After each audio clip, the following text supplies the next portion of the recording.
Hello, good morning, আসসালামু আলাইকুম।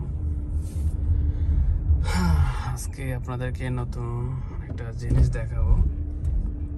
বাংলাদেশের মানুষগুলা কত নিচে নামলে মানে এই কাজগুলা করে। ভিক্ষা করা তো একদিক দিয়ে এটা হারাম, মানে আপনাদের যে কোনো চাকরি থাকে, আপনার যে কোনো ইনকাম থাকে, আপনার কিন্তু ভিক্ষা করা আপনার জন্য হারাম, ছোট হোক বড় হোক। এখন আপনাদেরকে আমি দেখাবো বলো দিয়ে কাজ করে।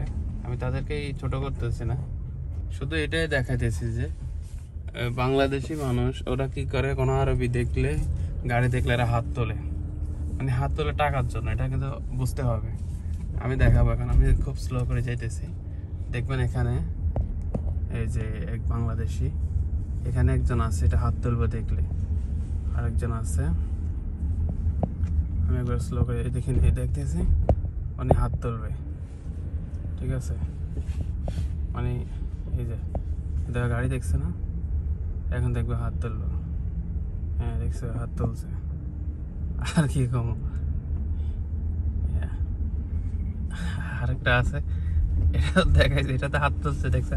এত কাজে করক, মানে এদের কাজে শুধু এটা। এরা ইচ্ছা করলে 10 মিনিটের ভিতরে, মানে 1 ঘন্টার ভিতরে সবকিছু কমপ্লিট করতে পারে, কিন্তু কি করে আস্তে আস্তে আস্তে আস্তে করবো।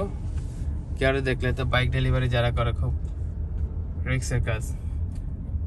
আচ্ছা, আরেকটা দেখাইতেছি আমি। আর 2জন আছে দিক দিয়ে। আমি প্রতিদিন সকালে গেলে এরা হাত তোলে। তো আমি মনে করি যে যাদের হাত ফানায় তাদের জন্য হলো যে এই কাজ, ঠিক আছে, যে টাকা চাওয়াটা, ঠিক আছে নি। এখন দেখো এই লোকটা যে হাত তুলবো, এটা তোলে কিনা দেখে থাকে না, তোলে নাই আজকে। কেন দেখছে, আমার ক্যামেরা দেখছে। ওকে, আল্লাহ, সবাই ভালো থাকবেন। আমি এখন চলে আসছি রাস্তায়। ওকে, ইনশাল্লাহ কথা হবে সবার সাথে।